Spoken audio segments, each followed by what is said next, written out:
Evening বন্ধুরা, আজ সোমবার যাচ্ছি এখন মাসকাবাড়ি মাল আনতে।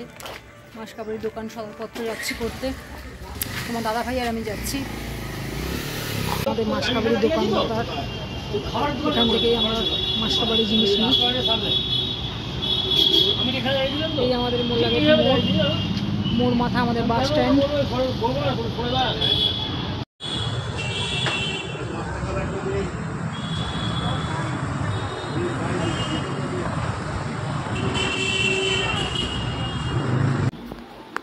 চলে এলাম সব জিনিসপত্র নিয়ে বাড়ি, মাসকাবাড়ি মাল নিয়ে।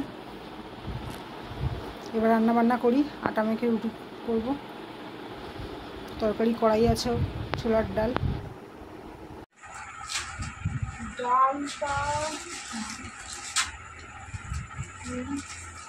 আটাটা গন্ডগোল হয়ে গেল।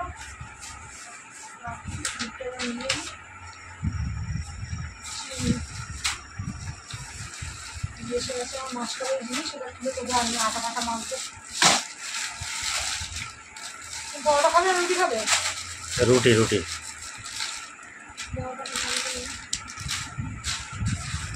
বড় ছেলেকে ফোন করে নাও, খাবে কিনা বাড়িতে আগে। আমার তো রেগুলার বাইরে খাওয়ার অভ্যাস। গোটা মুখটা একদিনকে নিতে দেখে মনে পড়লো যে অসুখ সৃষ্টি আছে, গোটা মুখটা সাবুক কথা ভুলে গেছিলাম স্মৃতি লিখতে। ছোটো ছেলে কি খাবো বলে গেছে? ছোটো ছেলেকে পরোটা মিষ্টি আবার শরীরে খুব খুশি করা আছে। তাহলে ছোলার ডাল ওকে দুটো পরোটা করে দিও ছোটো ছেলেকে, তো পরোটা ভালোবাসো, ব্যাস হয়ে গেল। আর তুমি কি জল খেয়ে থাকবে? আমার যাও বলেই জল করে রাখবো কেন? আমার ছেলেটা কি জল খাওয়ার মতো?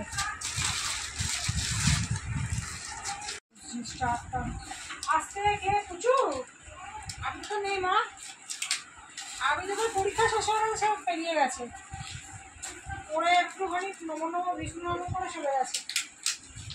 খেলা খেলা খেলা কদিন একদম যেতে পারে নি, আর পারে দৌড়াচ্ছে খেলছে।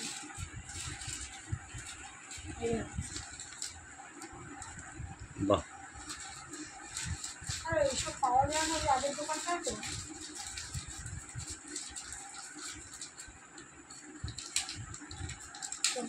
তুলে নিই, কাজ শেষ।